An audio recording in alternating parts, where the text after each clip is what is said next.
Now I get the pleasure of introducing our next speaker. Frank has been a friend and partner of White Glove since almost the very beginning of our organization. And if you don't know this already, one of the value adds that White Glove offers and Frank offers as a White Glove host, you have the ability to consult with Frank. If you record your presentation, you can send the presentation to Frank. He's not going to watch it just once. He's going to watch it twice. And he's going to give you constructive criticism on how to improve and better your performance when you're up here presenting in front of a group. But you got to fasten your seatbelts. If you haven't seen Frank speak, he's like a bag of potato chips. At the end, you're going to want more. Ladies and gentlemen, please help me welcome Frank Maselli. Give me the clicker, will you, please? Thank you, thank you. Thanks, Money. Thank you. Okay. So how much does this suck? I mean, the last presentation, this is like the Bataan Death March here. And Vegas, you know, I don't mind being, could you just take me way down volume-wise? I don't mind being the closer, but being the closer in Vegas is just not fun. You come into that final meeting and you're like, oh, God, do we actually have to wake up this morning? And it's just not the place for a closing session. So I'm going to try to make this as painless for you as possible. And I'm not going to stand on stage, if that's all right with you. I don't get any better looking as the day goes on. So take a look. This is it. You don't need to see me again at all. So close your eyes. We're just going to have some fun here. This is a very interesting presentation. This is a 2-day presentation that I'm going to try to shrink down to a very manageable bandwidth here and give you some value for your time. This has been a fantastic meeting, I think. I've learned a lot. I've really had a tremendous amount of fun. And I want to compliment the White Glove folks, not to kiss ass, but just to say, look, I've been to a lot of these, host universities, and the first one was a disaster. I mean, it was a catastrophe. They had theater-style seating. It was the water was warm. It was just, but it got better. And this is the best I've ever seen. So congratulations to you guys. I mean, I don't know who puts these together. I guess Lauren puts these things together, but my God, really, really nice job. And a hell of a location. And if you could just fix that damn crazy 4 poker table so that I could win just a couple of bucks out of that stupid game, that'd be a lot of fun. Okay, so let's talk. I'm going to violate everything that Pat told you yesterday. And by the way, did you enjoy that? I loved that, I have to say. And it pissed me off. It really did. Because I'm a coach and I do speaking, and I've been training advisors to speak. And here's this guy coming out of nowhere, and he's telling us good stuff. And I'm like, son of a bitch. What the hell, I mean, how does he know this, I mean, I felt like he stole all my material, and I was going to, but he didn't. But you know what's interesting? Over the last couple of days, this is what's happened. You have had people, including Dan today, come to you from completely different backgrounds, completely different experience sets. Pat was a magician and a teacher, okay? And we've come to the same conclusions, which is very interesting. If you think about that, when you get disparate people, when you get different backgrounds, different journeys through life, and we arrive at the same conclusions about critical topics, that's synergy, man. That tells you got to pay attention to some stuff. You're going to hear me say some stuff that you've heard every other speaker say. And it carries some extra weight, I think, when there's that synergy. So this has just been fantastic. Absolutely wonderful. Okay, so this is me. They tell you not to, I was going to tell you a sad story about my life, but I don't really have a sad story to tell you, so I'm just going to tell you who I am. Ex-Army officer, which is kind of hard to believe when you look at me, but I actually was thin at one point. 37 years in the business. I started as an advisor with a company called Dean Witter at a Sears store. Does anybody go back that far in the business to remember. Dean Witter Stock Brokerage Firm got bought by Sears. They stuck the rookie brokers in Sears stores. The joke on Wall Street was stocks and socks. And we were the Sears Financial Center. We had Allstate Insurance. We had Coldwell Banker Realtors. We were, and we would pitch people Ginnie Mae funds, enchanted bond funds, and we were making money hand over fist. I was opening 45 new accounts a month. A month, okay? And then they taught me how to use the PA system at Sears, which was really bad because I would get on the PA system about 20 times a day, and I would go, "Attention, shoppers. Did your IRA earn 30% last year? If not, come see me." These are the days BC, before compliance, and we used to get away with this stuff. The criminal activity that went on was just unbelievable. But it was fun. I built a business. So here's my seminar story. This is a very true story. I was very successful, okay, as a rookie broker. I'd come out of the military. I had a certain presence, whatever, and I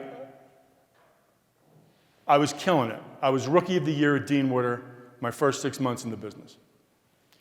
They took me out of Sears. I graduated out of the rookie program, and they put me in a branch office on the 33rd floor of a building, and they gave me my own office. What happened to my business? My business cratered. I went from 45 new accounts a month to 0.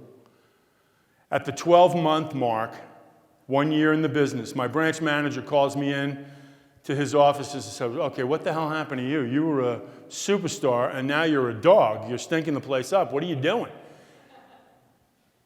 And I said to myself, this is a problem. I better tell the guy the truth. I mean, I'm dying. I was really struggling in the business. And I said, "Michael," his name was Michael Kahn. I said, "Michael, I hate cold calling, man. I absolutely hate it.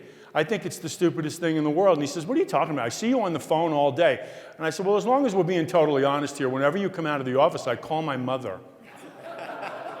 I hated cold calling. I mean, some of you cold called. Dan mentioned cold calling.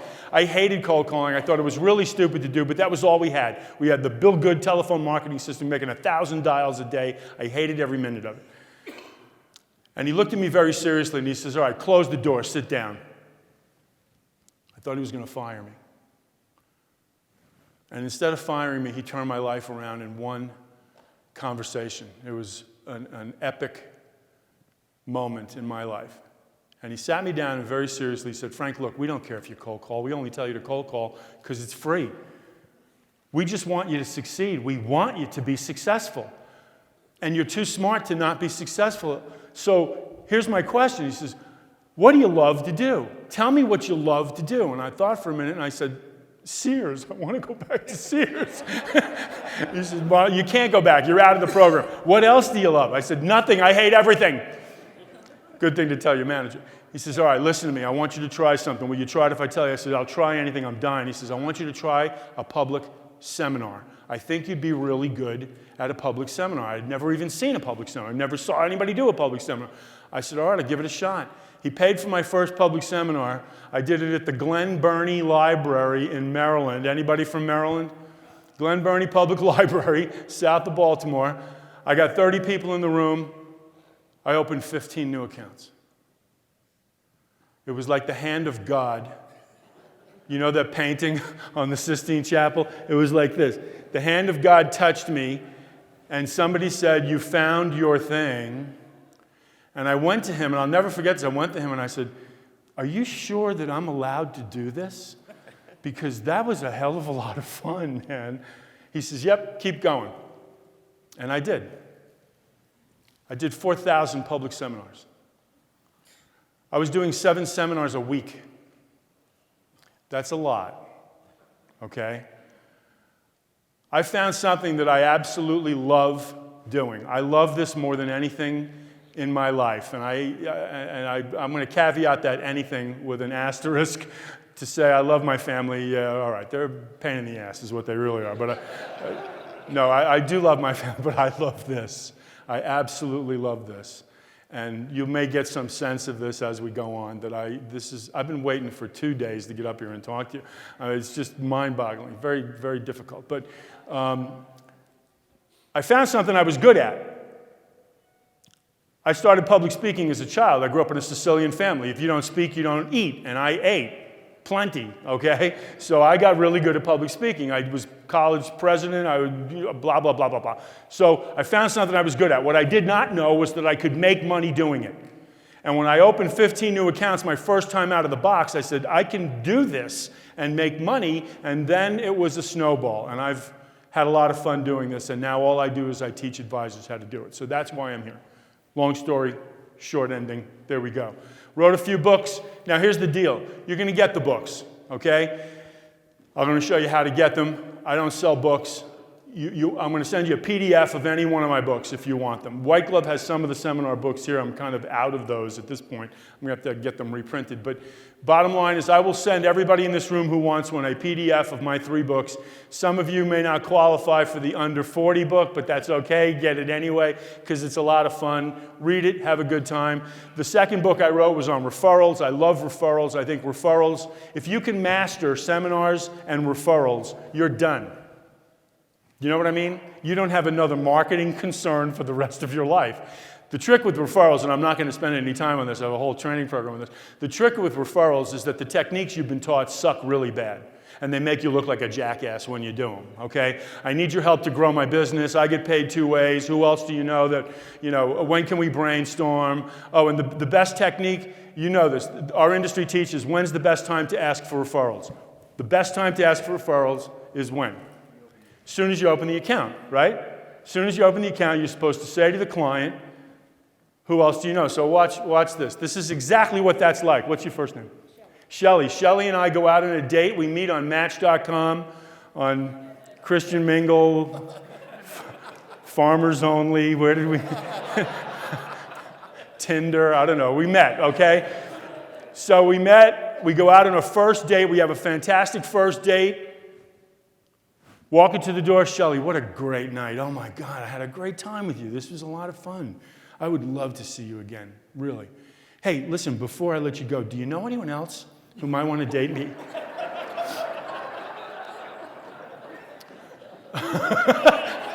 Oh, I'm sorry, Shelly, you can't think of anyone? What does our industry tell us to do when the client says they can't think of anyone because it's the most uncomfortable moment in the world? Dan said this. You ask a client, who else do you know? They're going to, nobody. Our industry tells us to prompt their thinking.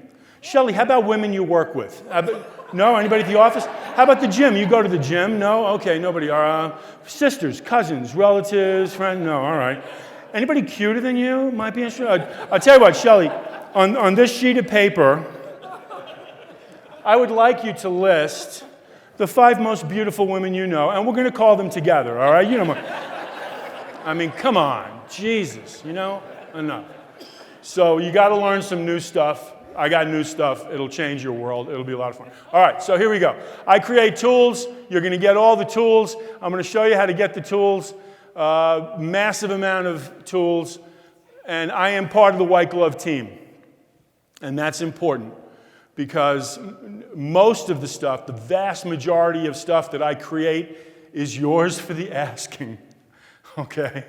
It's free for you. Not all of it, but most of it. Most of it is totally free for you. So please avail yourself of this. And you may not like me, but the stuff is good. Okay? The stuff is much less obnoxious than I am in person. It really is very helpful. So don't judge this. And the way you get the stuff is that, but I don't have time to give these to you. So all you need to do today, while you're sitting in your chair, is take your phone out, because you're probably all on your phones anyway. And I want you just to send an email to Frank at Maselli Group and just put the word toolbox in there. You don't have to say anything at all. Just put toolbox, and over the next 72 hours, you're going to get the whole toolbox, which is enormous. A lot of stuff. Stuff that we will not have time to talk about here, but it's the stuff that goes with the 2-day training program. Be very valuable for you, okay? All right, so enough. Let me give you the big picture.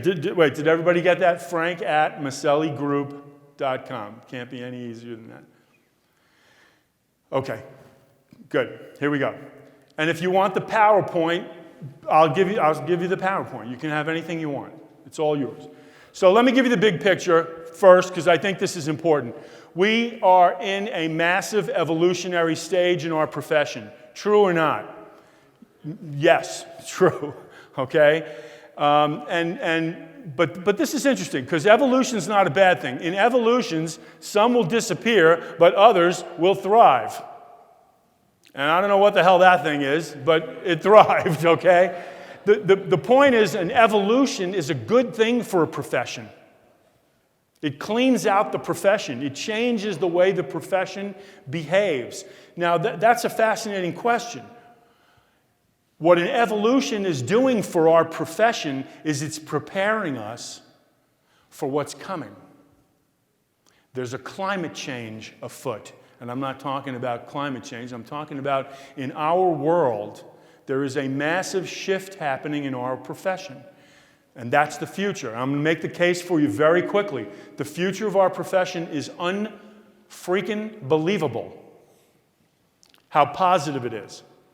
Okay? And I'm just going to give you the short version, the demographics. The demographics are extraordinarily in our favor. Let me make the case for you very quickly. I call this the Fantastic Five. There are 5 generations of people that we are going to be helping and are helping right now. And it's growing dramatically. Okay? First generation is Boomer 1 and then Boomer 2. I don't know why they broke the boomers into 2 groups, but they did. It's more psychological than demographics. It's okay. The bottom line is a big slug of people need advice, and we all understand about the boomers. We get it. We're totally comfortable as a profession with the boomers. They're retiring. They need help, blah, blah, blah. Great. Okay. Who comes after the boomers? Gen X. 2 things about Gen X very quickly. Number 1, it's a smaller group. But Gen X were the latchkey kids. Do you know that phrase? You familiar with that? The latchkey kids were the first children who came home from school and mom was not home baking cookies for Wally and the Beaver. Where was mom? Working, and they had to do what? Take care of themselves. If you ask 100 Gen Xers, will Social Security be here when you retire? What do they say to you? What do they know is going to happen to Social Security? Or what do they believe anyway? The baby boomers are going to suck it dry. There's nothing left for them. And so who's going to take care of you, Gen Xer, in retirement? Me. They're the most self-sufficient generation. They save more money and invest more money than anybody in the history of our country. They're fantastic clients, and they're making money. And you got to work with them. That's easy. You're already working with Gen Xers. But then who comes after the Gen Xers? This is the interesting group right now, because these are the people we love to hate. These are the millennials, the dreaded millennials, okay? And that's their official title, by the way, the dreaded millennials. The millennials are coming. And what do you notice about the millennials? Well, 2 critical things about the millennials. Number 1, there's a whole bunch of them. They're as big as the boomers. What's the other thing you notice? The leading edge of the millennial generation is now 40, 41, 42. 81 million people are just now entering their peak earning and peak investing phase. When was the last time we had a gigantic generation enter its peak earning and peak investing phase? 1982, when the boomers did it.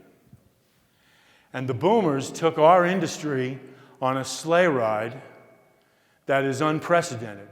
We went Dow Jones Industrial Average over a 18-year period of time. 18-year period of time from 1982 to 2000, Dow Jones Industrial Average did a 12-fold jump. Just think about that for a second. Not a double, not a triple, not a quadruple, a 12-fold jump in 18 years on the backs of the largest generation up until that point starting to invest. And now you got another gigantic generation that's about to start investing. You're looking at Dow Jones 150,000 over the next 25 years. Now, some of you will not be around that long. I will not. You got 3 days left. I don't know what your deal is, but, you and I should just go out and have a drink because we will not live to see this. But It's fascinating, and it's coming, and there's nothing you can do about it. They're coming, and they're going to inherit. You already heard the statistics on inheriting money. It's mind-boggling. But then it gets even more interesting because there's 71 million Gen Zs backing them up. Now, don't prospect Gen Zs. They're in middle school, okay? That's a statutory crime at this point. But there's a lot of them. So what does this mean for us? Let me boil it down very quickly. What this means for us is the need for financial services is mind-boggling going forward. And you're going to see 200 million Xers, millennials, Zs. They will watch as something horrible happens. They will watch as the boomers go broke. Because the boomer generation is the first generation in history that's going to live 30 years in retirement, and nobody told them they had to do that. They are unprepared for retirement, as you all know. And you all know the statistics on this. And so you have 200 million people who are going to watch this, and they're going to vow that that will never happen to them, and they are going to leap into your lap because they need help. Do you have any question about this? And if you do, look at where the gigantic money is flowing right now in our industry in terms of massive consolidation, gigantic fintech growth. I mean, come on, do you understand this? The future of our industry is mind-boggling. The only question is, are you positioned to get a piece of this properly? And there are many things you need to do to prepare, and I'm not going to get into all of them. All I'm going to tell you now is that you could not be in a better business for the next 85 years than where you are right now. You picked the best business to be in, but you got to do it the right way. And you're doing it the right way by being here. You're thinking ahead. And the interesting thing is, you're thinking much better and much smarter than your competition. I talk to every firm in the industry, okay? You write me a check, I will speak to the Taliban, okay? I mean, I'm an equal opportunity speaker. I don't care who the hell you are. I talk to wirehouses. I talk to weird financial people who call themselves planners who really are not. I talked to a group of people from Singapore the other day, just scared the living crap out of me because they were all wearing masks like this. And I'm like, it's like, Jesus. I mean, I'm standing, I'm going, suddenly, I'm thinking I'm getting sick. I could have coronavirus. You could all be screwed right now. I don't know. But here's the interesting thing, and I'm going to stop with the statistics after this, I promise. Is this water? This is water. Give me a second.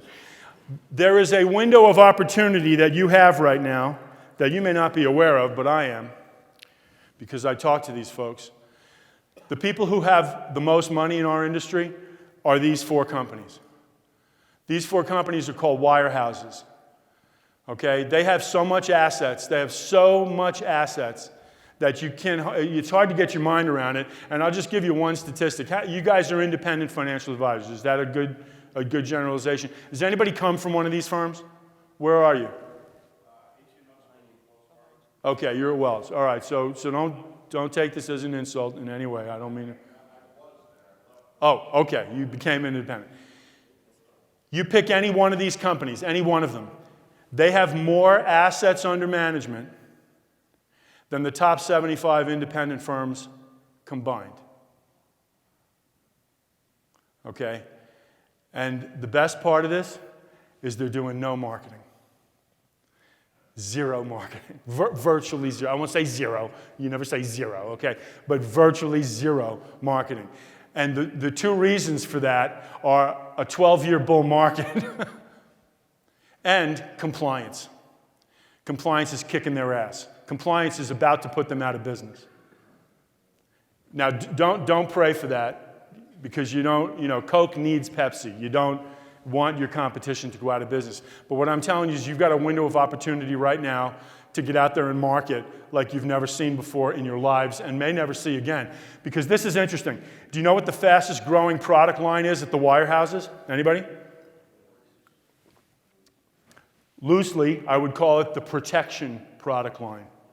How many of you are sort of in the protection business in some sort of way, okay? Can I tell you something? You got to attack now. Because you know what's going to piss you off really badly? It's going to drive you crazy when Merrill Lynch launches a gigantic national advertising campaign that says, it's time to protect yourself. We invented annuities. I mean, how is that going to piss you off? Think about it. You own the high ground. You have been on the high ground for decades, okay? Don't let these bastards take the high ground from you. Now, let's be clear. When I go talk to them, you're the bastards, all right? So don't let those slimy little independents, what, they work in their basement in their pajamas? I mean, come on, how can they hold a candle to you? This is the raging bull. You're the thundering herd, you know? Look, I'll kiss everybody's ass eventually. It's no big deal. And I should have told you this is a politically incorrect presentation, so I don't really care if I'm pissing you off. I really don't care. I want to go home. All right.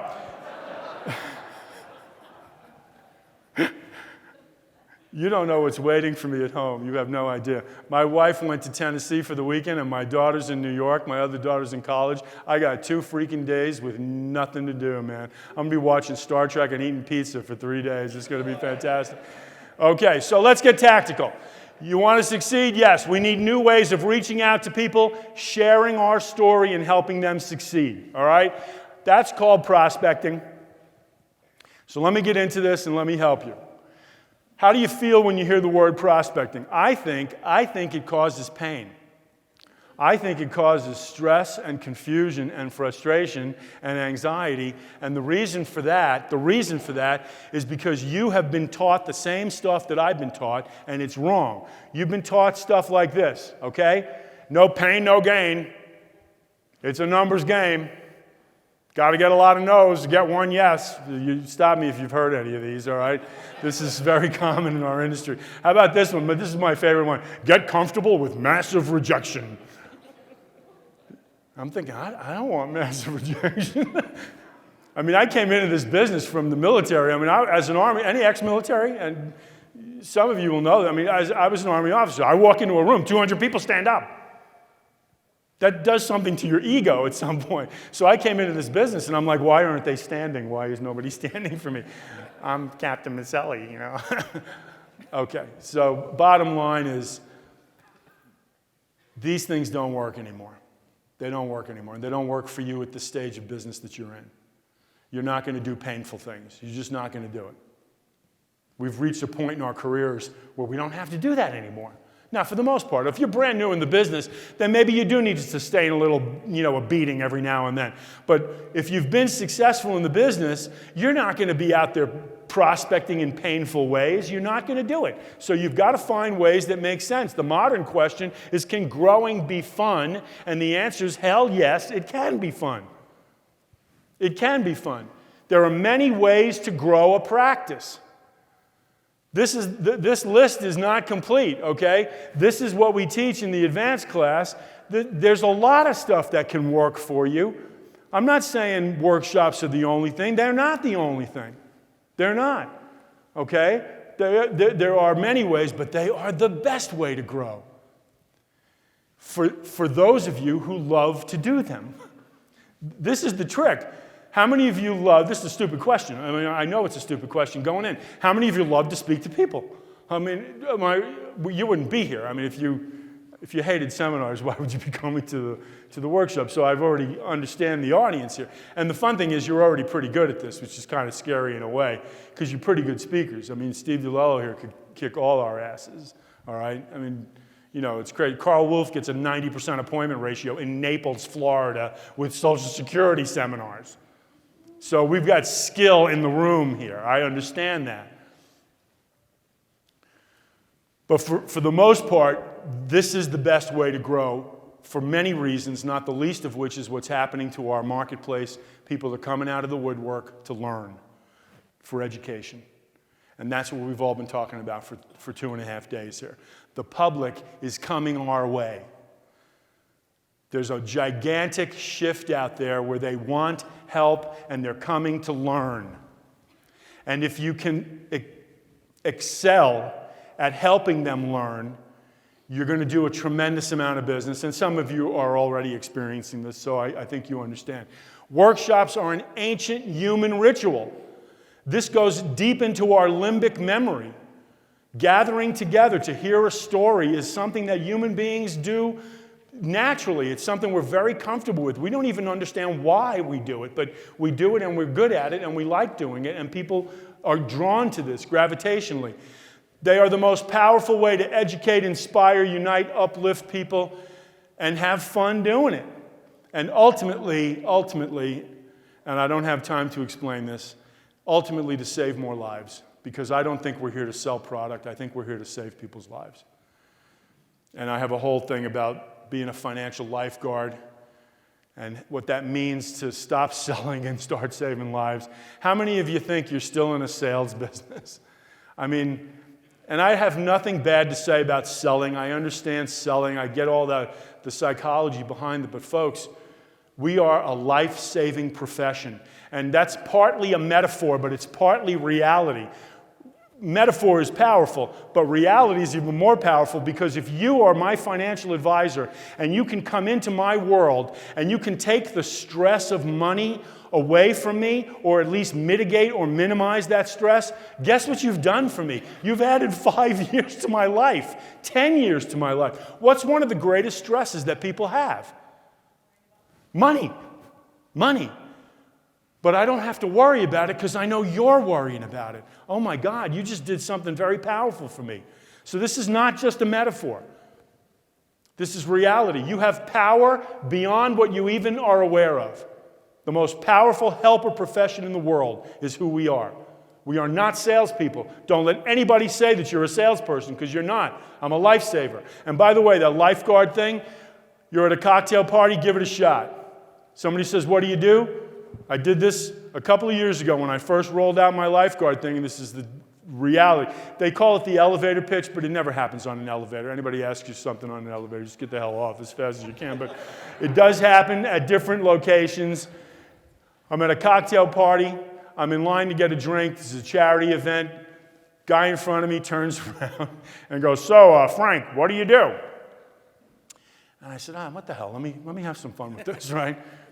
So I looked at him straight in the eye. I said, I'm a lifeguard. And this is what he did, all right? I swear to God. He goes, he just looked at me, and then he said, what the hell kind of a lifeguard could you be? I mean, look at me. And then he put the best line I've ever heard in my life. This guy was very funny. He goes, what are you saving manatees from slow-moving boats? I thought that was hysterical. But what I got was, once I said I'm a lifeguard, what I got was what? I got an opportunity to have a conversation. I said, no. I said, I'm a financial lifeguard. I'll tell you what I do. I swim every day out into a stormy ocean of confusion and disaster, and I bring families to safety. Now, that's a little heavy duty, but we've been drinking, so what the hell? It's worth a shot. It's different, all right? Give it a shot. All right, so very quickly, basic workshop rules. I'm going to do the advanced stuff, but I want to cover some of the basics just so we're on the same sheet of music. All right, core workshop rules. Know your material code. You've heard everybody say this. Do not go into that workshop wondering what to say, because you look really stupid, because then you know what you're doing. And I've seen this. I've watched now, I don't know how many videos. Watching videos is something I love and hate to do at the same time. It's an extremely challenging thing to do. But it's the best coaching tool in the world. You send me your video, I will watch it, I will critique it. It's totally free, okay, if you work with White Glove. All right, you don't work with White Glove, it's very expensive, but it's fun to do. I see a lot of advisors standing to the side of the screen. Okay, here's the screen, here's them, there's the lectern, and they're just doing this. Click, click, reading from the screen, reading from the screen. No connection to the audience at all. That's a freaking disaster. If you're going to do that, don't do the workshop. Until you internalize the material to the point where you can deliver it almost without looking, don't do a workshop. okay? You need to know your stuff. Or if you're going to do a workshop that you're not totally comfortable with, then you need to do what professionals do, okay? You can't see this up here, but this is called a confidence monitor.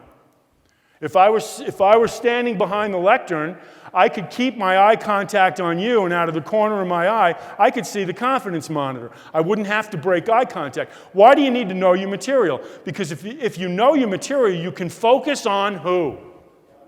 The audience. Pat told you this the other day. Focus on the audience. The audience will tell you everything you need to know. Are they with you? Are they getting you? Are they not with you, sitting back in the chair? You know all this stuff, okay? Very, very good to do. So know your material. Number 2, arrive 90 minutes early. Why? Because something's going to go wrong and you got to fix it. If you've done more than 3 seminars, you know that something will go wrong, and you damn well better be there in time to fix it. And the worst thing you could do, especially if you're working with markets, how many of you work in markets where the people show up really early? Do you know what I mean? You're walking into the room, you got your bags, you got donuts, whatever you got, and there's already 3 people sitting there. You're going, what the hell are you doing here? We came early, Yeah, old people come early to stuff. And I'm not just old people, but stupid people too. They come early. So get there early and be prepared to make changes. Begin and end on time. It's a sign of respect. Folks, listen, I know we're supposed to start at 7:30, but there's a lot of traffic on the road, so we're going to delay till about 7:45, if that's okay. What'd you just say? Folks, listen, the people with real money aren't here yet. You're just filler, and I don't really care about your time, so just hang on, and we'll just wait for them to show up, because they're important, and you suck. Don't do it. Start on time, end on time. Very important. It's a sign of respect. I got things to do. I got places to go, all right? Very simple, very easy to understand. Look and act professionally. This is a big trend I'm seeing with advisors.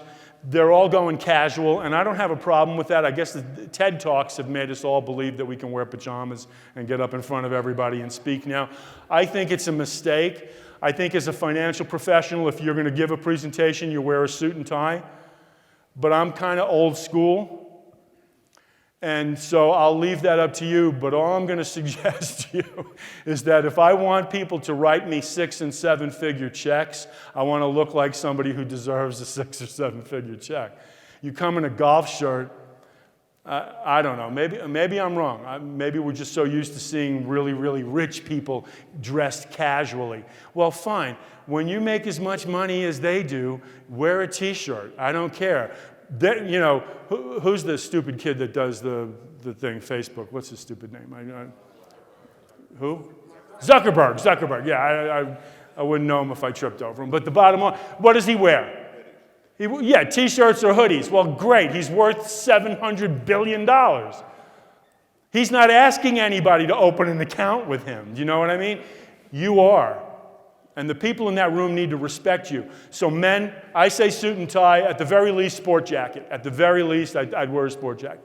Women, I have no idea what to tell you. I honestly do not even know how women get dressed in the morning. It is an extremely confusing ritual that it baffles the hell out of me. But there's some female equivalent of a suit and tie, right? Okay, so wear that. That's good. Make your guests comfortable. Comfort is a very big thing, and in the seminar book, we talk a lot about comfort, making people comfortable, and there are so many little things that make people comfortable. But one of the biggest things is spacing. Space people out, because Americans need room. Do you know what I mean?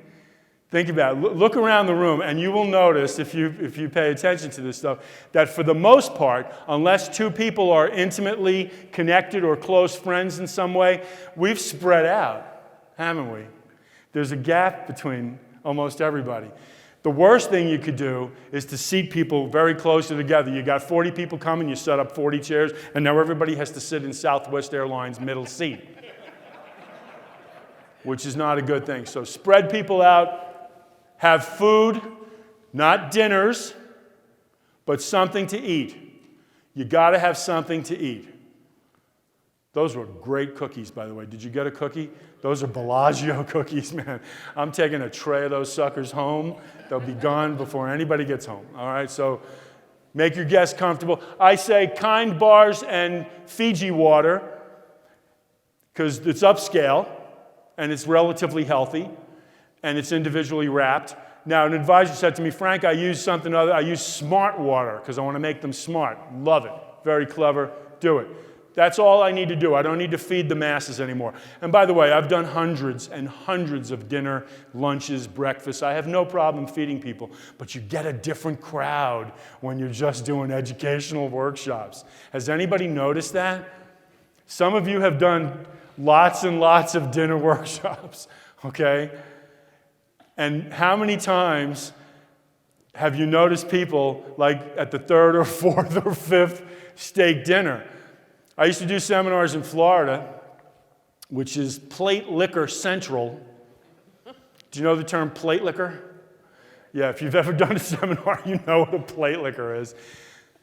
I had a table of people at my seminar celebrate a birthday during my seminar. I'm kidding. I'm standing up in front of the room, and a waiter walks into the back of the room with a cake and candles. And I'm looking at him going, no, get out of here. What are you doing? He goes, no, table right over here. I said, oh, okay. Come on in. What's the only thing you can do at that point? Yeah, you got to sing happy birthday, make people think that you're part of it. I wanted to kill all of them. Next day in the news, financial advisor kills 12 people at a financial seminar. They were plate lickers. Think about it. They brought all their friends. I bought them all dinner. It was hysterical.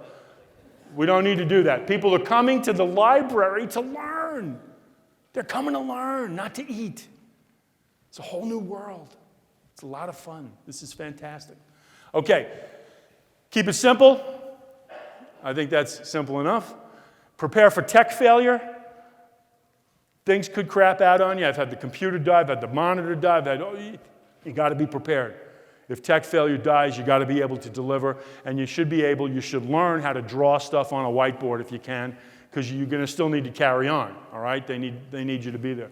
Number 8, don't pitch products. You know that. I don't think we need to beat that up. There is only one product that you ever have to sell to a fellow human being. What is it? 270 pounds of obnoxiousness. This is what I sell, okay? You like it? We got a relationship. You don't like it? Go someplace else. Because this is the only thing that cannot be commoditized. Your products are total commodities. I don't care what your product is, I can find it someplace else. You're the non-commodity. You're the thing I've got to buy. And by the way, when they buy you, psychologically, emotionally, they do whatever you tell them to do. Right? When they don't buy you, they question everything you tell them. Do you like working with clients who question everything? You know, well, let me think about that, Frank. I want to talk to my accountant about that. No. You didn't buy me. We didn't make the correct sale here. Number 9, follow up immediately. There's so many ways to follow up. You've got so much help. Reminder Media will help you stay in touch with people. I never, ever let people go who come to my workshop. And I tell them this at the end of the workshop. I have a whole thing I do at the end. We'll talk about this. I say, folks, listen, you came here tonight. I just want to tell you, whether we work together or not, whether we have a meeting or not, is immaterial. I will never let you go.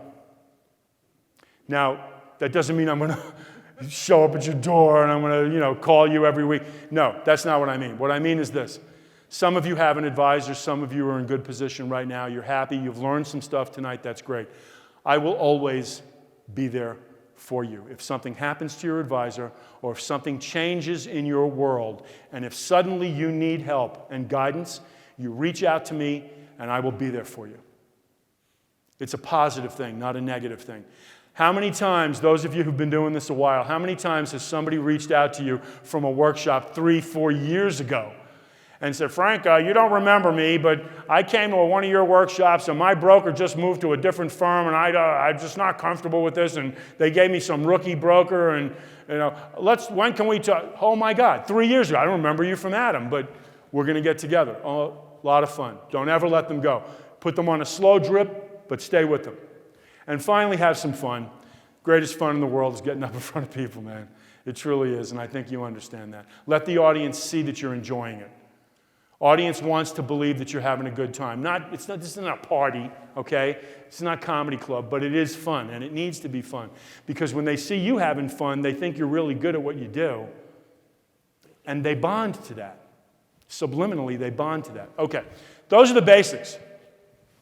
This is the difficult stuff, and this is so similar to what you've been hearing that I probably don't need to beat this up. I take a little different approach than what you've heard from other speakers. I take a very direct, emotional content approach. I don't do it chronologically. It's easy to fit into a chronological model, opening, middle, ending, that kind of stuff. I think a lot of people do that. I do something very different. I have analyzed seminars in excruciating detail, and I have broken the seminar process down to an emotional process. And you've heard everybody say that you got to reach them on an emotional level, and that's absolutely true. There is no difficulty with content. We got content coming out the yin-yang.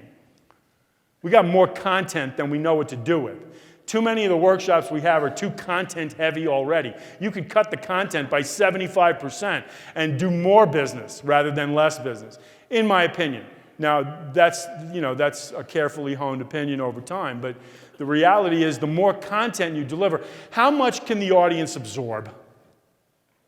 I mean, good God, they don't understand any part of what we do. They really don't. We think they do, or we think they should because we're immersed in this, but they're not. They do whatever they do.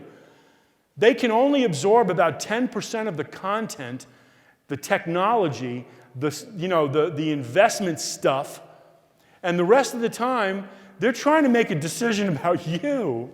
It's not about the content. It's about you. That's the fascinating thing. Do I like this guy? Do I trust this guy? Does he seem like he knows what he's talking about? Is he likable? Genuine? Can we see ourselves working with him? And the rest of the content is trivia. It's meaningless. All right. How do I maximize the business impact of my workshops? Workshops are a blend of logic and emotions.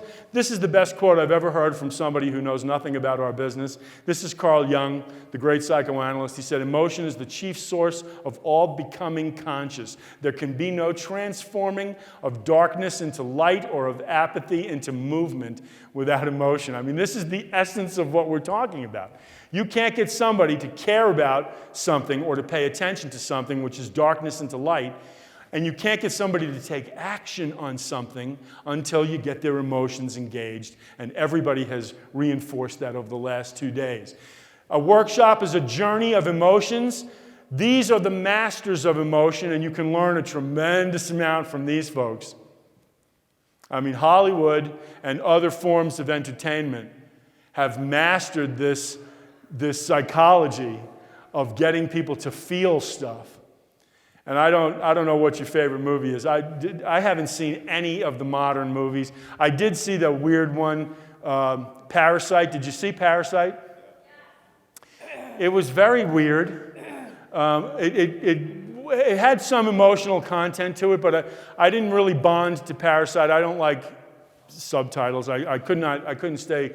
And then when they chopped the guy's head, Parasite bonded to you. The parasite bonded to me? You're weird. Stay away from me. Okay. Bottom line is, movies are really good at this, okay? I remember one movie that moved me dramatically, and maybe it's my military background, but did you see Saving Private Ryan? Do you know the most, I always have trouble with this. I don't know why. The most emotional part of that movie? Now, some people say the beginning. The beginning of that movie is epic. It's just mind-boggling. Every American should watch that movie, okay? You have to watch it. The most emotional part of the movie for me was at the very end, where the old guy, I'm sorry. This really bothers me. The old guy stood in front of the grave with his family.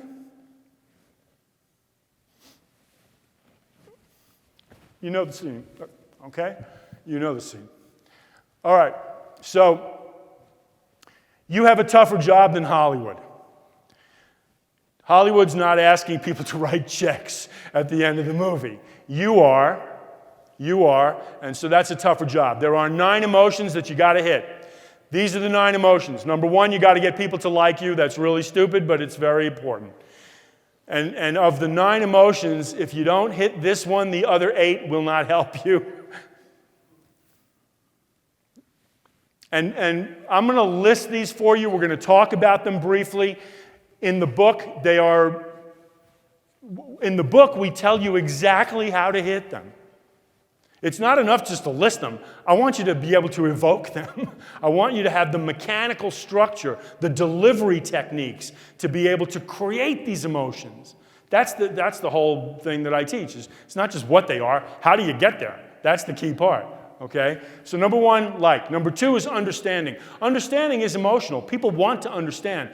And when you can help them understand something, and when you can attach yourself to the feeling of understanding, that's a very powerful emotional change. When they walk out of your workshop and they look at each other and they go, yeah, wow, I never understood that about taxes. I never understood that about estate planning. That's a great moment. And that light bulb, you own the light bulb, okay? You created the light bulb for them, so you need to do a few light bulbs.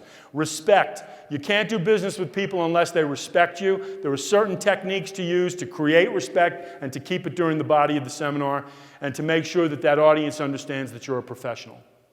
Very important. Number 1 starts by looking like a professional, which is why I say wear a suit. You know what? You can start with a suit. You can take the jacket off if you want. Unbuckle the pants. Do whatever the hell you want, all right? I don't care. Go weird on me. But the point is, start looking like a professional. Respect, confidence. There's 2 kinds of confidence. The audience needs to feel confident in you and your ability to solve their problems. The second kind of confidence is actually more important. You want them to feel more self-confident. A person who is not self-confident, it's difficult to get them to set an appointment because they're afraid. Okay? Because they're afraid still of being taken advantage of. A person who is self-confident is much, much more ready to make decisions going forward. So, and that's what you want. Getting people to make decisions today is very hard. I don't know if you noticed that, but it really is hard. And somebody asked a great question earlier about how do you deal with the do-it-yourselfer who's made a lot of money. Who asked that question? That was really good. Hold that thought. If we have time, I'm going to answer that for you. Okay? Happiness. Got to have fun at the workshop. I think a workshop should be a lot of fun. I build fun into the workshop because most of them don't have any fun in them at all. So you have to inject fun into them. You've got to learn some fun things to do at a workshop. You've got to learn how to use humor. The certain kinds of humor to use and certain kinds of humor to never use. I'll tell you right up front, don't ever tell jokes at a workshop. Jokes are out. Jokes are pure amateur speaker crap. You ever see with these books, Treasury of Humor for Speakers, you know? That reminds me of a story. No, it doesn't, jackass. Don't do it, okay? Funny thing happened to me on the way to the seminar today. Yeah, no, don't do that. But humor in different forms. And the interesting thing about humor is some of you are not funny at all. You can't. I wish you could see some of the videos that I've seen. It would freak you out. And you know what the scariest thing is on the video? And I'm not trashing anybody in the room who sent me a video like yours. It wasn't that bad, actually. The scariest thing on the video is when somebody who clearly is not funny is trying to be funny in front of the room. That's painful for everybody, man. I'm like, oh, God, please, I want to fast forward. I'm like, no, don't do it. Don't say that. I know what you're going to say. Don't say it. But you want to have a good time, okay? Fear. Fear. Fear is the great motivator. No. Fear today is the great demotivator. And your job at a workshop is not to scare people. Those days are over. Your job is to do a couple of things with fear. I'll show you in a minute. But the biggest job is to unify the fear and then to make the fear go away. Because you don't have to scare them anymore. Do you know why? Because they're coming in scared. They wouldn't be at the workshop if they didn't have some fear in some form. They came because they have fears or concerns. I'm going to make those fears go away. And when I successfully make the fear go away during a workshop, what did I just do? What I just did was so powerful, I just created a metaphor for our entire relationship. When they can walk out of my workshop less scared than when they walked in, they bond to me, they become clients immediately. So your job with fear, you've got to understand it, but you've got to make it go away, not scare more. Okay? Hold that thought, we're going to cover all of this. Action, getting people to take action, and a close relative of action is getting people to make changes. Action and change are two things that are completely emotional. People will not take action, and they desperately will not make changes. People would rather stay with what they're doing. And your question was fantastic, because you know what? If I got a Merrill Lynch broker, how could I not be happy? I mean, unless the guy was short in the market for the last 12 years, I'm pretty happy with the return of my portfolio. You know what I'm saying? And your guy was a do-it-yourselfer who I hate to death. You know, you want to take do-it-yourselfers and you just want to beat the living crap out of them as hard as you can, all right? Because they think they're smarter than everybody. And what they're doing is they're setting their entire family up for total disaster because of their massive, stupid egos. Okay? And if you don't think I say that exactly in that way, you're wrong. And being from New York, who's from New York? Anybody from New York? Yeah, you see, in New York, that works. Don't do this in the Midwest, all right? You know, you're from Minnesota. You want to be nice. Well, gee, being a do-it-yourselfer is a pretty good thing, I guess. You've done very well. No, New York, listen, jackass. You're screwing up. And you're not screwing yourself because you're going to be dead. You're screwing everybody else because you've got a gigantic ego. 12-year bull market, you think you're smart. You're a moron. Wait till this thing craters. You're going to come back crawling on your knees, begging me to take your money, begging me to save your family's future. And I'm going to kick you in the teeth because you're a jackass. Oh, that sounds a little harsh, probably. So tone it down just a little bit. All right, whatever.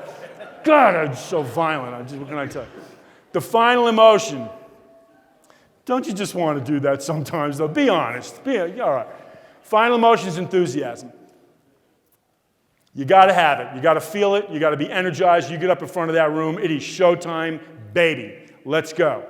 I don't care if you had the worst day in your life. This is opening night.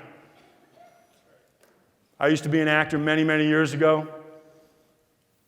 I love acting. And Pat said this is not about acting.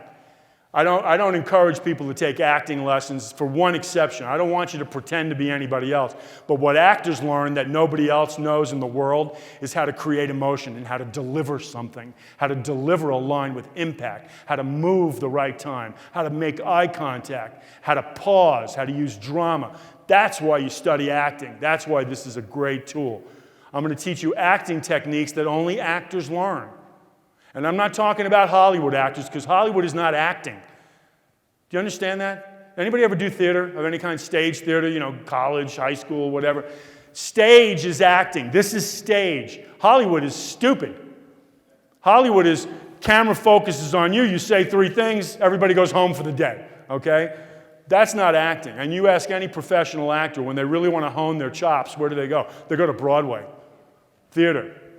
Okay? I will teach you theater techniques that only professionals know. And my favorite quote from a theater actor, and I don't know if he invented this, but I heard him say it. You ever hear the play, The Producers?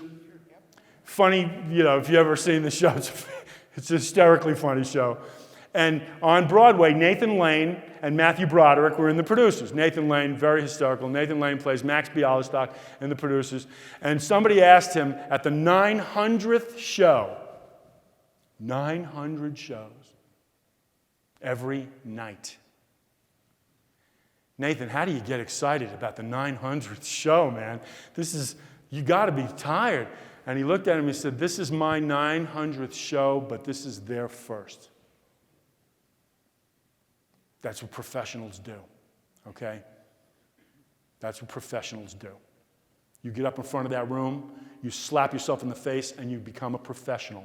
and you deliver a message with intensity. You could have had the worst day in your life, but when you get up in front of that room, it is opening night for them. And you give them a great, and somebody said, what do you do when there's 3 people in the room? 3 people are going to get a hell of a presentation. We're going to tone it down a little bit because, you know, if it's only you 3, you're going to be catatonic by the time I'm done. And if only one person shows, here's what you do. You say, listen, hey, Robert, I'm so sorry. We tried to reach you. We had to cancel the seminar at the last minute, but we could not get in touch with you. My assistant tried to call you. So here's what I came anyway because I knew that we couldn't reach you, and I thought you might show up. So I would love to take you to dinner. We had to cancel the whole seminar. Don't ever let somebody walk into a room and see 40 chairs and there's nobody there. You look like schmuck of the earth, okay? Do you know what I mean? You look really stupid. So pretend the seminar got canceled. I'm going to take the 2 of you to dinner. It's a different thing. It makes it positive rather than negative.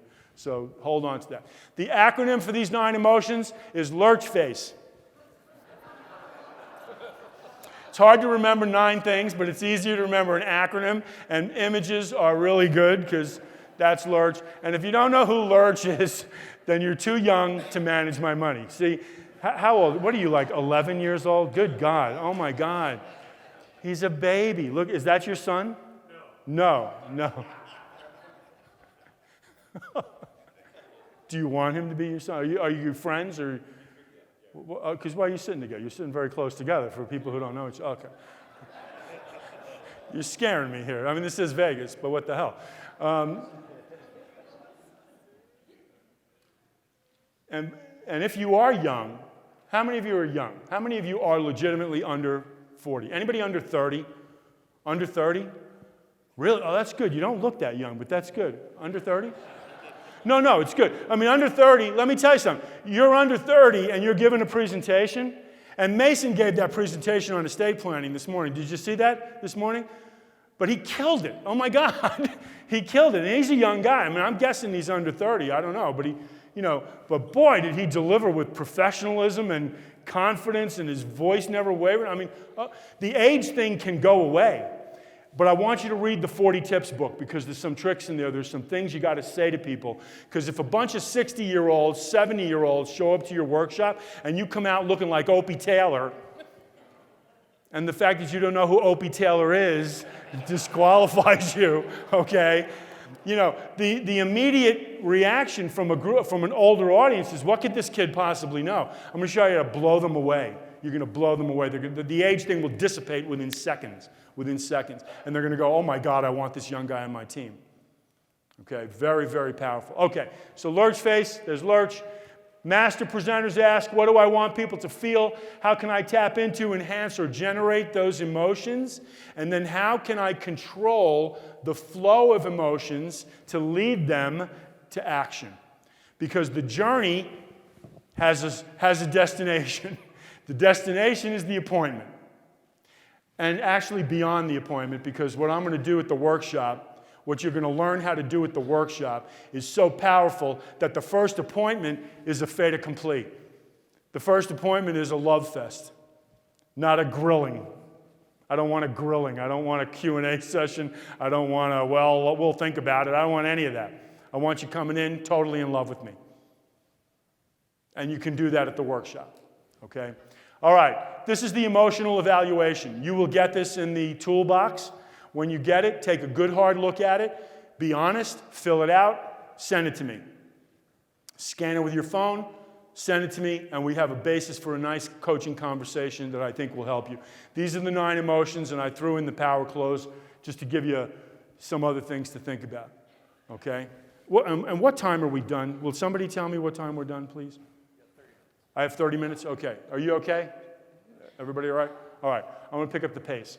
So getting people to like you. People do business with people they like. I use valet parking where I can. Doesn't work in all circumstances, but it's a very nice thing. People show up to your event. I like to take care of them right from the get-go, and it sends a very interesting, powerful message when somebody greets them in the parking lot and says, are you here for Mr. Maselli's workshop? Great, we'll take your car, that's wonderful. We've got a whole row blocked out. You can't do this everywhere. It's difficult, but when you have an opportunity to do it, it's worth considering. Signs to the room. Very important. You're in a library. There's a lot going on. There's kids in the reading section. There's people running around. I want signs. I want people to know where to go. It's confusing and damaging when they don't know where they're going. So I want to make it clear. A warm greeting by happy people. I want somebody on my team greeting people as they come in the door. Somebody who's very pleasant and nice. And that's important. It should not be you, in my opinion. If that's the only thing you got, okay, then you do what you got to do. But somebody needs to greet them when they come in, and you got to give them something. Name tags and a packet. I always use name tags, and the secret with name tags is big first name. Can you see that? Can all of you see that? Okay, I can't see yours. Oh, no, now I can see it. The light was in my eyes. Big first name, nice. Have name tags so that people can say hello to each other. Very important. Oh, a packet. I'm not going to get too much into the packet.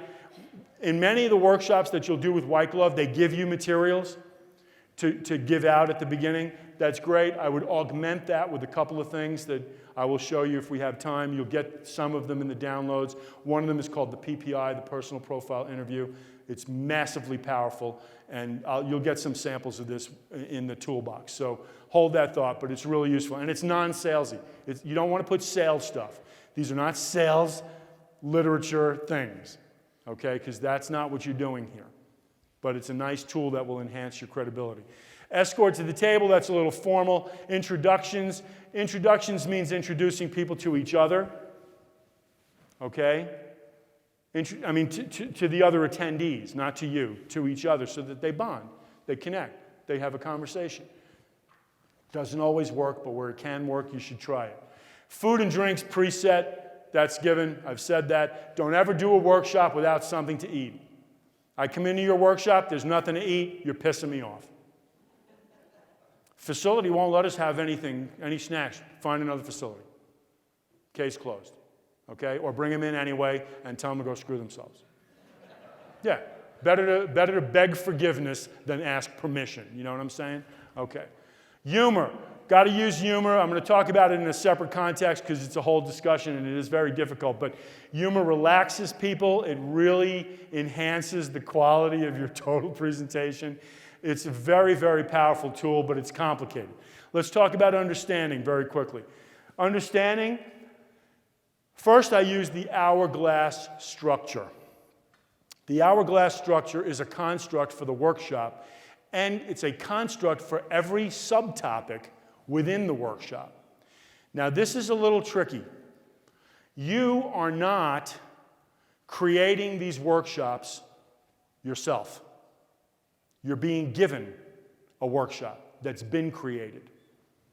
So what you have to do, and what I help people do before they do a workshop, because pre-workshop coaching is something that I help people with, all right, is we look for the critical points in the PowerPoint where you have to stop and construct this hourglass.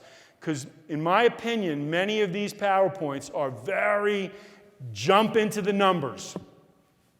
They jump right into the numbers. And when you start jumping into the numbers without getting to the big picture. So I go big picture, details, big picture. Folks, we are here tonight to talk about taxes in retirement. Why are we talking about taxes in retirement? The first slide of that program is tax brackets. That's a mistake, in my opinion.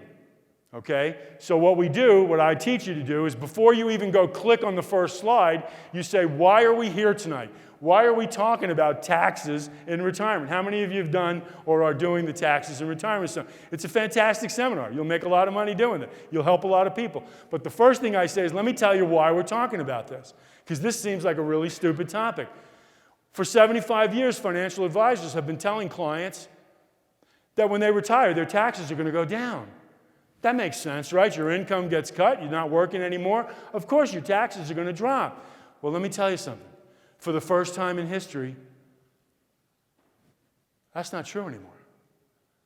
For the first time in history, there is a very, very good chance that in retirement, your taxes will go up. And the reason for that, there are many reasons for that, but the two biggest reasons for that is the Trump tax cut is completely artificial and unsustainable.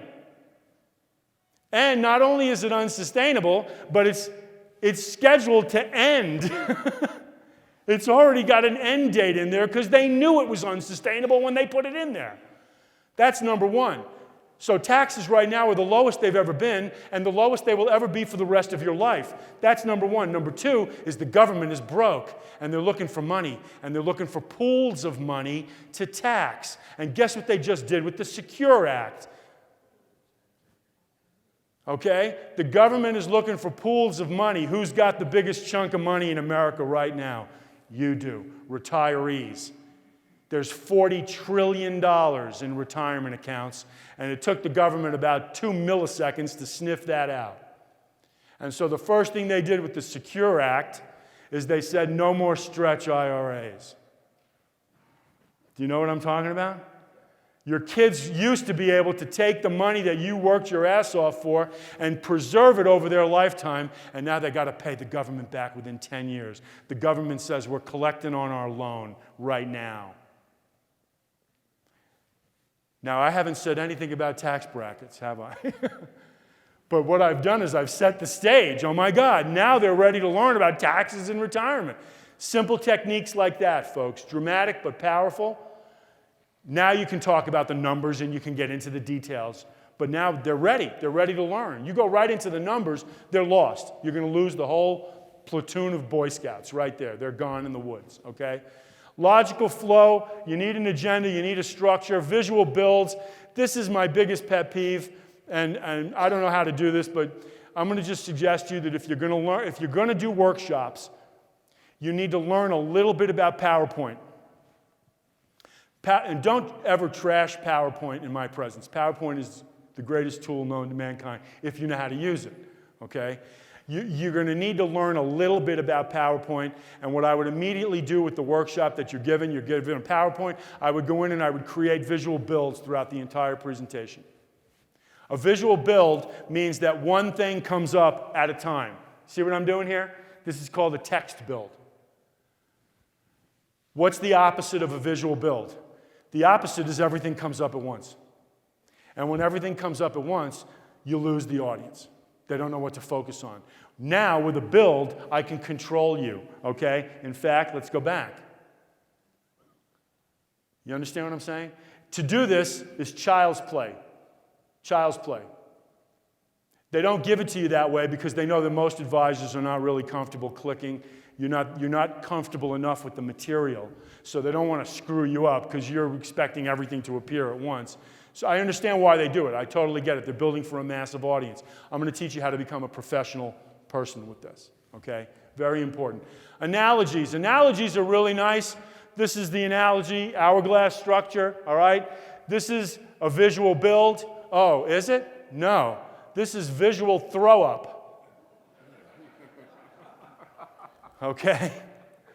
This is a classic example of something that we use in our industry, a complicated graphic. We throw the whole thing up on the screen. I don't want you to do that. I want you to go, folks, I'm about to show you something very important. This thing that I'm about to show you is so important that I'm going to draw it for you one line at a time. This is so powerful that what you're about to see, the first person who ever drew this won the Nobel Prize in economics.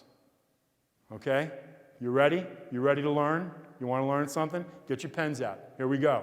All right? It starts with a line. And you draw one line and you walk away. This line measures rate of return.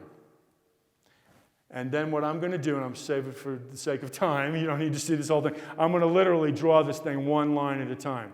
And every part of this is a very simple visual build. You learn how to do it, it's extremely powerful.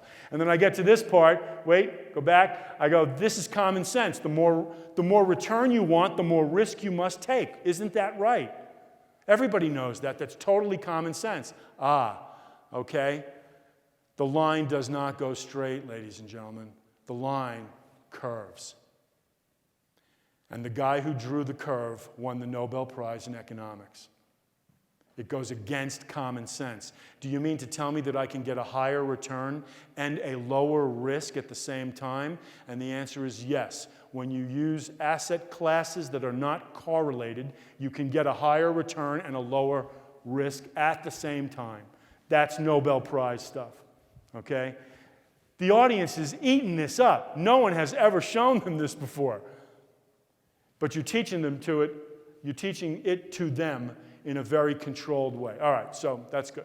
Analogies are nice. You got to have a few of them. I like images as well.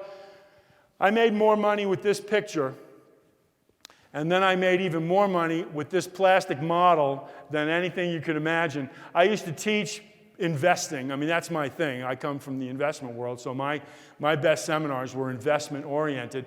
And when I wanted to talk about portfolio design, I didn't talk about modern portfolio theory beyond what you just saw. What I talked about was the Humvee. I used to say, and I used to have Humvees on everybody's table, plastic Humvees on everybody's table. I love props. I use props all the time. And I said, folks, hold this up. Somebody hold up the Jeep. Here, hold this up. Is this the fastest car? No. Is it the safest? Is it the cheapest car? Is it the most comfortable car? Is it the most fuel-efficient car? No. What is this? This is the car that has all-wheel drive independent suspension, 4 different wheels. And if 3 wheels go flat, the 4th wheel gets you home in a storm. That's the portfolio we're building for you. We're building an all-wheel drive independent suspension portfolio. That's non-correlation. People would come up to me, they wouldn't understand non-correlation. They go, Frank, I want that Humvee portfolio. I want that all-wheel drive portfolio. Got it. No problem. That's all you need to say. And I used to give them models of the Humvee. It's cheap as dirt. Have fun with it. A lot of fun.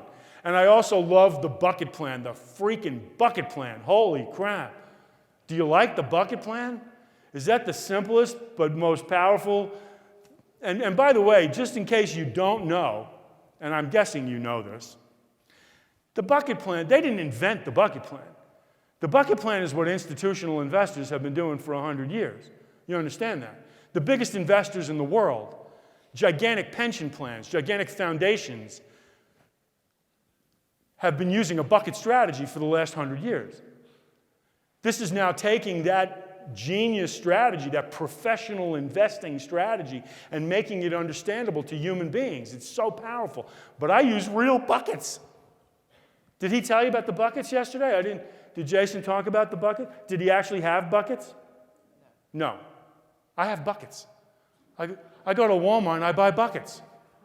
You think I'm joking. I swear to God, I'm not joking. I actually buy physical buckets.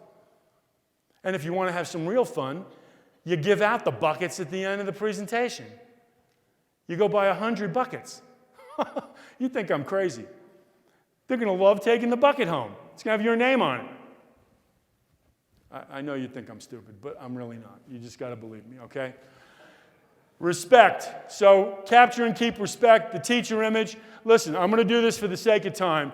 There's a tremendous amount of stuff here, okay? So I want to get to something that I know you all want to talk about. Stay with me. We talked about openings. I'm famous for this stupid dollar bill thing. I'm sick of looking at it, so don't send me any more of those. The dollar bill can work. It's a lot of fun. You got to have a sense of drama. And don't be afraid to rip up the dollar. Just be aggressive. Rip it right in half. And you can't do this with Canadian money because your money does not rip, which is an interesting metaphor for your country, okay? I like that. Somebody gave me a Canadian $10 bill, and I'm going, you cannot rip Canadian money. I know it's made out of plastic or something. I don't know what the hell it is, but it's very nice.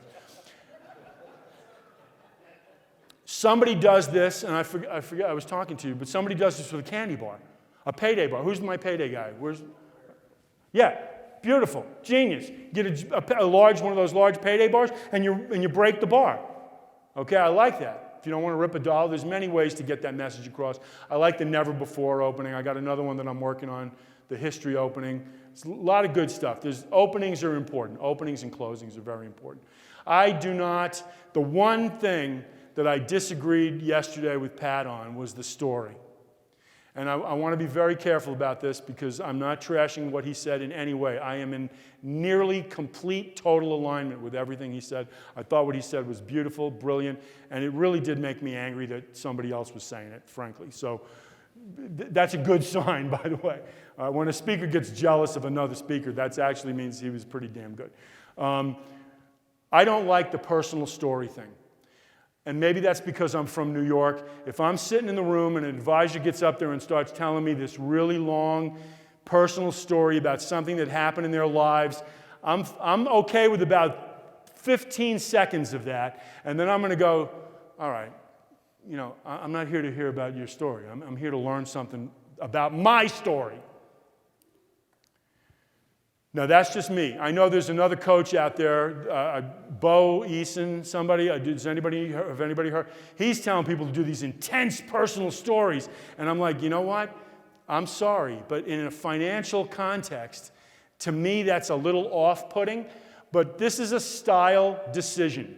This is a style decision. And you've got to find your style. If you've got a great, compelling story and you can make it relevant to the audience, by all means, tell it.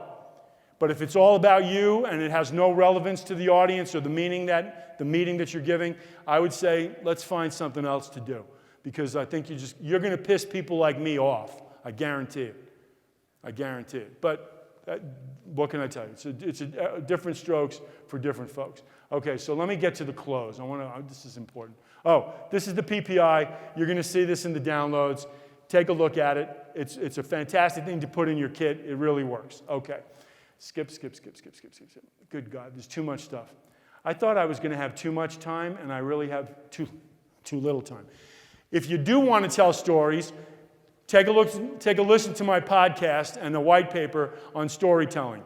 There are some things that you got to do with storytelling that can enhance your stories and make them more meaningful and impactful, I think, okay? And one of the things that I think will really help you is the Q&A. This comes under the heading of confidence. This is the emotion that we're building right now. Doing a Q&A is an extremely useful thing and very valuable, but it's difficult and it's dangerous. You can control it, and if you control it properly and do it correctly, it cements your credibility with that audience like nothing else, okay? So consider doing a Q&A. How many of you do a Q&A now? Is anybody doing it? Good. Professional speakers, professional investment pros, okay, do Q&A. They're comfortable with Q&A. And the fun part about the Q&A is you can prepare for it. It doesn't have to be complete chaos. You can totally prepare for a Q&A. You can insulate yourself against any of the outliers that could hurt you. So don't be afraid of the Q&A. Prepare for the Q&A, and it can be very successful for you. Okay, skip. I got to get to the close here. I should have put this in. All right, so humor. Oh, back up.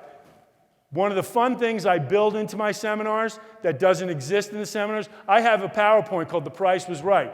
Why do I do this? It's called inflation. You want to talk about inflation? Is inflation something that's going to hurt somebody with a 30-year retirement? Should you be talking about inflation to any pre-retiree? Oh my God, this is a fun way to do it. The Price Was Right. We go back to 1983. We look at stuff. What did it cost? What's it cost today? What's the inflation rate? What will it cost in 20 years? Great way to get the juices flowing. This is like a timeout during a very heavy financial content presentation. This is where we break out of the mold of the presentation and we go strictly into fun mode. And that's an important thing to do. It's an important thing to do. And it only takes a couple of minutes, and the audience wakes up, and the juices flow again, and now everybody's back for the most important part, okay? Humor, I'm going to skip this, except to say that if you're not funny, that's okay, because not funny can be funny. But Frank, I'm not funny, so one of the tools I use is New Yorker magazine. New Yorker has fantastic cartoons about money. Your mother and I love you, Bobby, but we lost you in the last market correction, okay?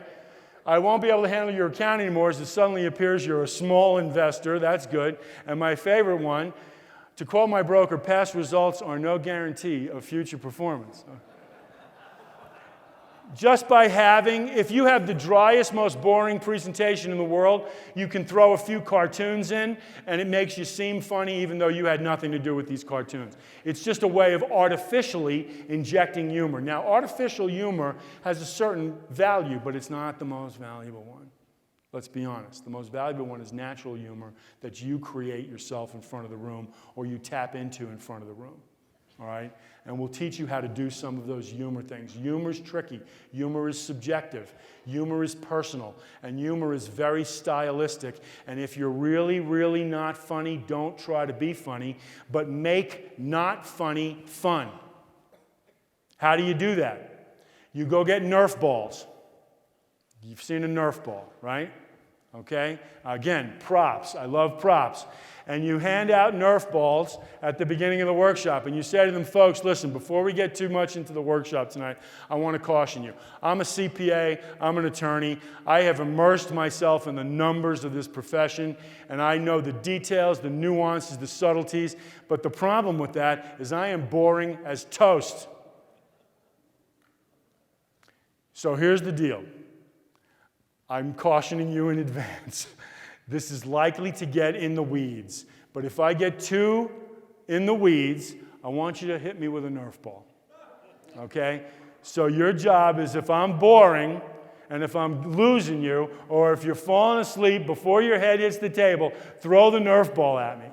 And I'll stop whatever the hell I'm doing. All right? Is that okay? In fact, throw it at me right away. Oh, no, stop, not you. What am I doing? We're just having fun. We're having fun. We're making it interactive in a very strange way. But what you did with the audience, what did you just do?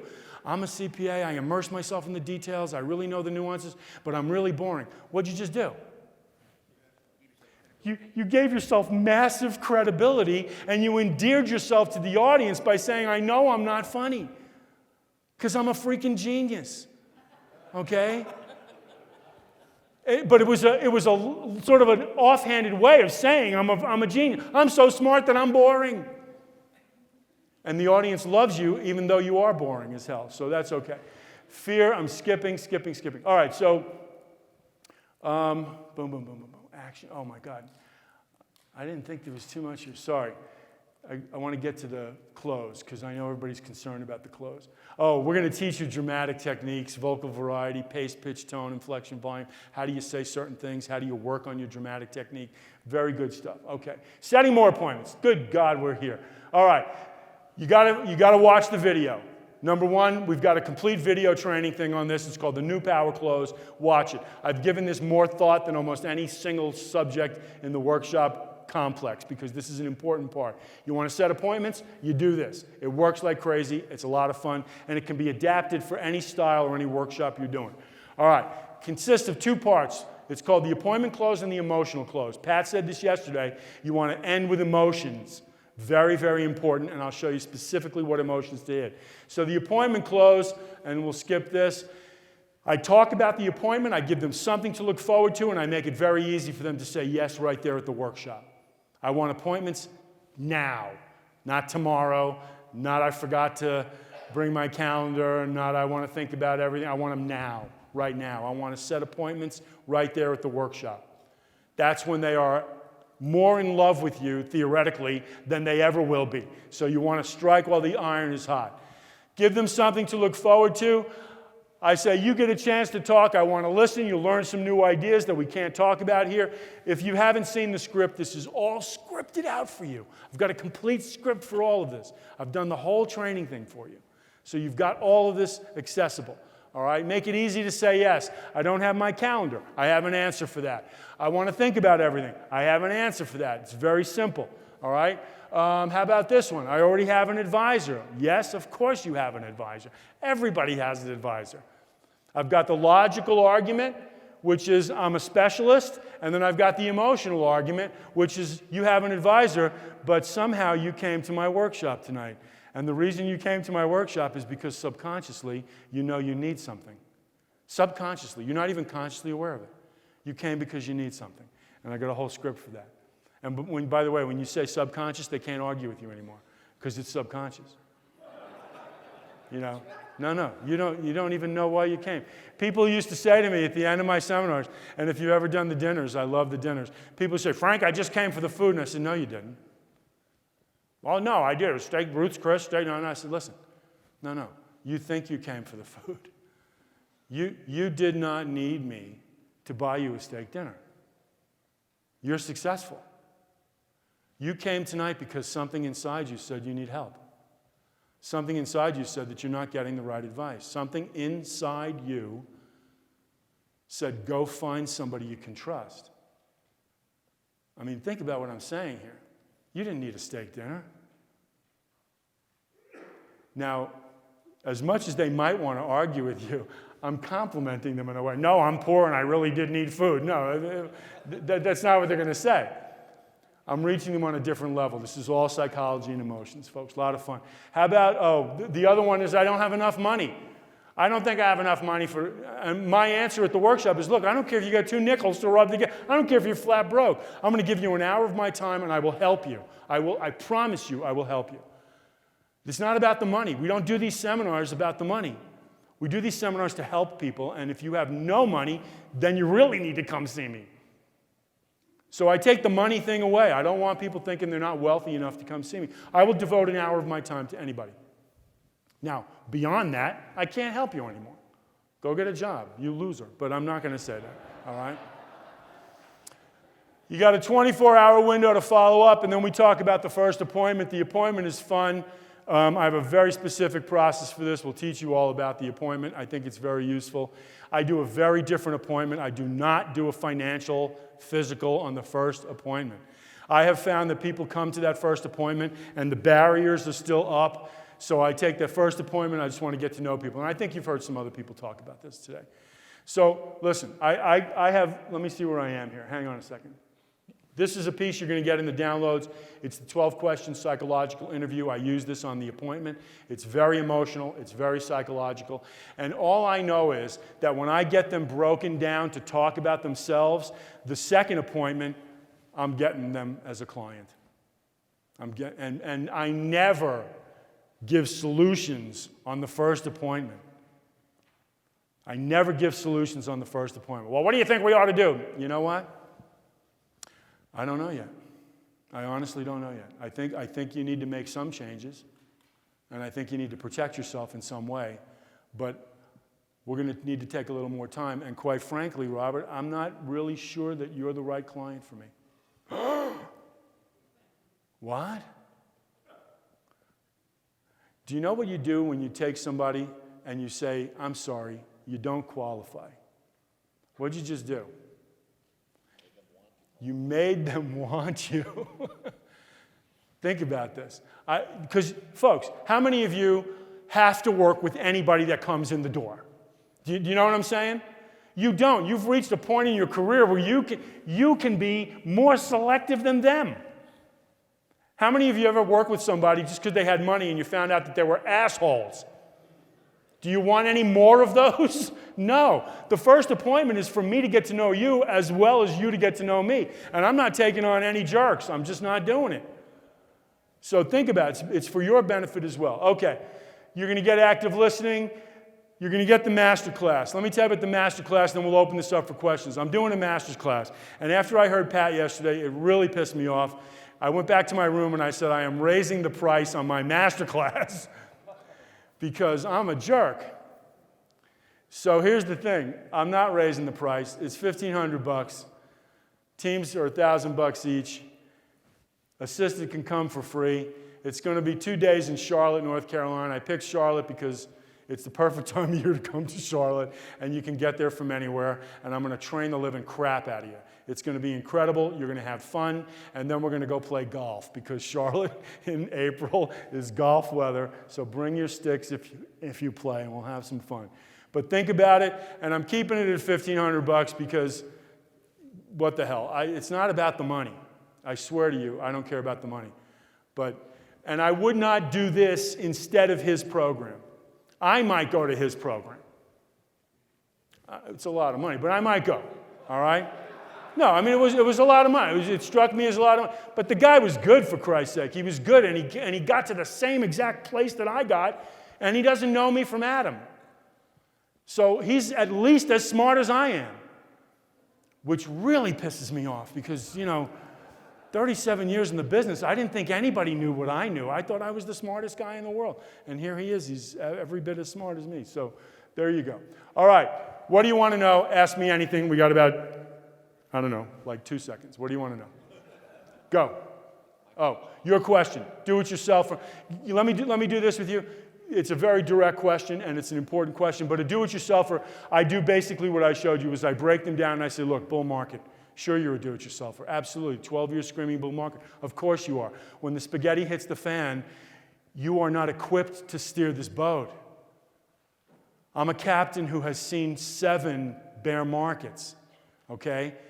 Now look, you may not, if they are really aggressive do-it-yourselfers, that you may not be able to get them there, but you are going to plant the seeds of thought. And who was it that said, pitch to the other person in the couple, which is to say, look, he's the do-it-yourselfer, you may not be, I'm the protector. And when the storm rises, you're going to find your skills are meager in comparison. I've seen 7 storms. Let me captain your ship. Don't hurt yourself. You've done a fantastic job. I applaud them. Congratulations, you've done a fantastic job. Nobody can take that away from you. My job is not to usurp you. My job is not to overcome you. My job is to protect you. It's to protect you. Let me help you. I don't have a great answer for it, but I definitely have an answer for it. And my answer is to break them down and to get them to realize that this has been a bull market. Everybody looks like Columbus when the seas are calm. I'm Magellan. Until the wind blows, and then I'm screwed, and then I don't know what the hell I'm doing. What else you got? Go. Anything? Was this useful in any way? Okay. Thank you very much. Have a great time. Thank you.